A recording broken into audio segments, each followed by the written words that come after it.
Very good morning to everyone.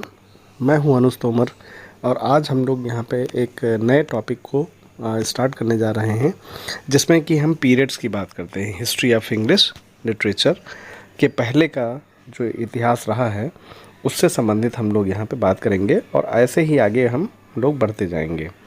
तो एक topic तो हमारा फिगर ऑफ स्पीच चल ही रहा है। ये सेकंड टॉपिक हमारा पैरेलल ये चलता रहेगा, क्योंकि बहुत सारे लोगों की डिमांड थी कि सर फिगर ऑफ स्पीच तो एक बहुत नॉर्मल टॉपिक है और इसको तो मैक्सिमम लोग जानते भी हैं। तो हमने सोचा कि एक और इसके पैरेलल एक टॉपिक और चलाया जाए, जो कि बहुत ही इम्पॉर्टेंट है। क्योंकि अगर आप इंग्लिश पढ़ना चाहते हैं, इस लिटरेचर से संबंधित जानकारी लेना चाह रहे हैं, तो इतिहास तो आपको पता ही होना चाहिए। और इतिहास जो है इंग्लिश का, वो किस तरह से आया, कहाँ से आया, क्या प्रोसेस था, इंग्लिश जो पीरियड है उसके पहले कौन कौन से पीरियड हुए, तो हम लोग वहाँ से शुरू करेंगे जहाँ से बहुत सारे लोग शुरू ही नहीं करते हैं। चूँकि इंग्लिश जो है लिटरेचर को जानना अगर आपको है तो उसके पहले के जो पीरियड्स हुए हैं उनको भी आपको जानना ज़रूरी होता है। तो आइए हम लोग शुरू करते हैं। देखिए, सबसे पहले तो द क्लासिकल पीरियड के नाम से ये जाना जाता है और 1200 BCE से 455 CE तक इसको हम लोग जानते हैं। तो होमरिक और हीरोइक पीरियड जो है वो लगभग 1200 से लगा के 800 BCE तक है। फिर देखिए क्लासिकल ग्रीक पीरियड जो है वो 800 से 1200 BCE है। फिर क्लासिकल रोमन पीरियड जो है वो 200 से 455 CE है। और फिर पैट्रिस्टिक जो पीरियड है वो 70 CE से 455 CE तक माना जाता है। और नेक्स्ट जो हमारा जो होमरिक और ये जो हमने फर्स्ट वाला देखा था हीरोइक पीरियड, तो इसके बारे में आपको जानकारी दे दें कि ये जैसा कि आप पहले ही देख रहे हैं कि it has been started from 1200 to 800 BCE। तो इसमें जो विशेषताएं इसकी जो रही वो आप देख लीजिए। इसको the classical period was golden age for literature and art. ये जो क्लासिकल पीरियड है इसको गोल्डन एज माना जाता है लिटरेचर के फील्ड में और आर्ट की फील्ड में। Greek legends were passed along orally including Homer's The Iliad and the Odyssey। तो ये जो पीरियड था होमरिक और हीरोइक पीरियड, इसमें बहुत सारी विशेषताएं थी। क्योंकि प्रिंटिंग प्रेस वगैरह उस ज़माने में नहीं होते थे, तो जो भी चीज़ें होती थी वो ओरल ही होती थी। और होमर जो हैं वो प्रिज्यूम किया जाता है कि he was the author of Iliad and Odyssey. तो इलियड एंड ओडिसी के जो है ये राइटर माने जाते हैं। और इसके साथ साथ the period was chaotic period of warrior princes, wandering sea traders and fierce pirates। तो इसमें जो विशेषताएं थी इस पीरियड की वो ये थी कि जो पीरियड था ये अराजकता से भरा हुआ था। क्योंकि वॉरियर्स में योद्धाओं का पीरियड था ये, प्रिंसेस का, वॉन्डरिंग सी ट्रेडर्स और जो आपके ट्रेड करने वाले थे वो सी रूट से ही जाते थे, तो सी ट्रेडर्स उनको कहा जाता था। और जो समुद्री लुटेरे थे उनका भी आतंक इस पीरियड में बहुत ज़्यादा था। तो ये जो पीरियड है 4 पार्ट में डिवाइड किया गया है। तो अभी हमने देखा है फर्स्ट वाला होमरिक और हीरोइक पीरियड। अब हम लोग देखते हैं इससे संबंधित कुछ और चीज़ें। Odyssey is Ulysses in English literature. Odyssey जो है जब उसका ट्रांसलेशन किया गया, यानी कि उससे संबंधित चीज़ें लिखी गई इंग्लिश में, तो उसे यूलिसेस जो है के रूप में जाना गया।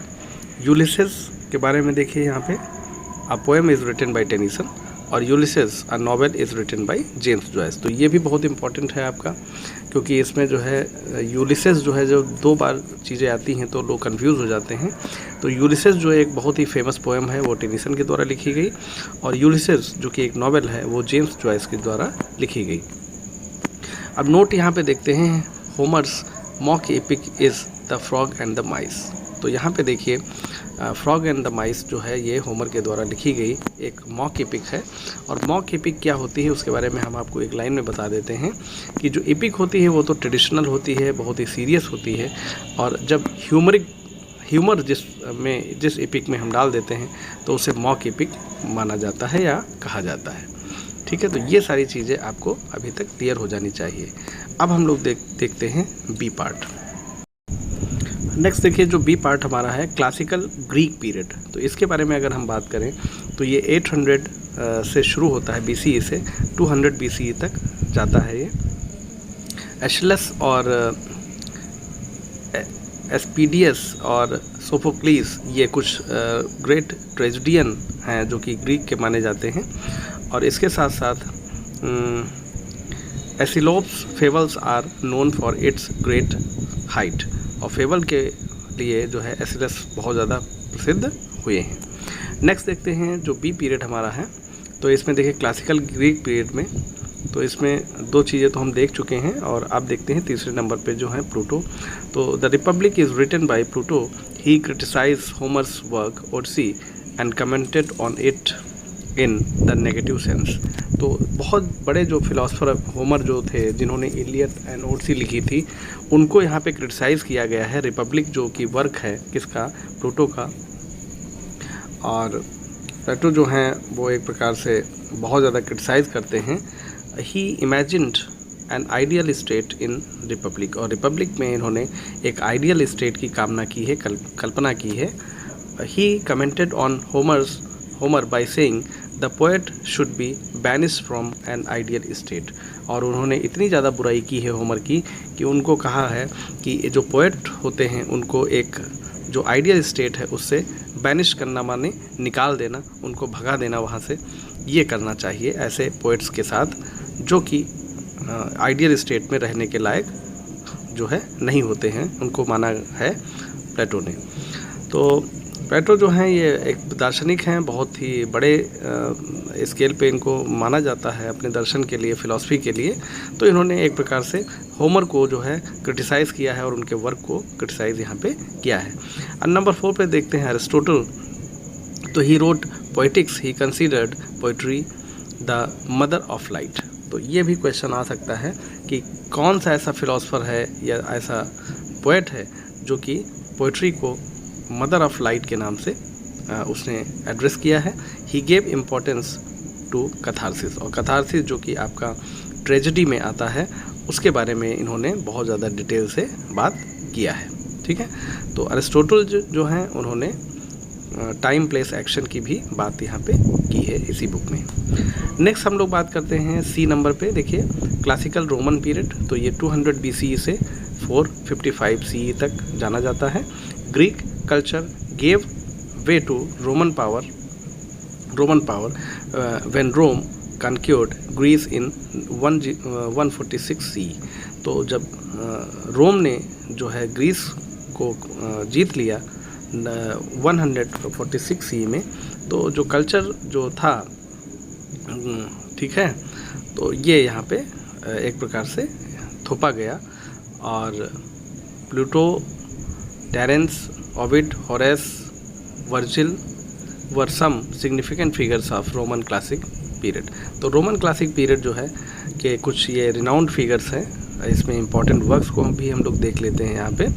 तो वर्जिल जो है एनिड और होरेस अर्सपोटिका, तो इन्होंने लिखा, वर्जिल ने एनिड लिखा, होरेस ने अर्सपोटिका लिखा, और ओविड ने मेटामॉर्फोसिस जो कि बहुत ज़्यादा फेमस एक वर्क है, और क्विंटिलियंस जो है सिसेरियो एंड इंसेस्टियो ओरेटोरियो, ये इन्होंने कुछ वर्क्स अपने लिखे हैं। तो ये कुछ फेमस जो है जो रिनाउंड एक पर्सनालिटी थी इस एज की वो, और उनके वर्क्स के बारे में हम लोगों ने यहाँ पे बात किया है।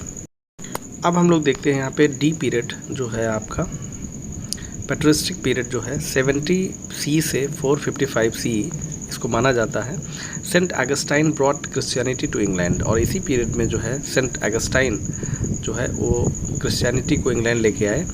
और पैट्रिस्टिक और patrology is the study of the early Christian writers. तो ये एक प्रकार से इस जो एज में वो क्रिश्चियन राइटर जो अर्ली क्रिश्चियन राइटर्स थे उनमें से हम लोग यहाँ पे कुछ नाम हैं इंपॉर्टेंट वो देखते हैं। तो उसमें सबसे पहला नाम है सेंट अगस्टाइन, फिर है टर्टुलियन, और फिर सेंट साइपीरियन, और सेंट एम्ब्रोस, सेंट जेरोम।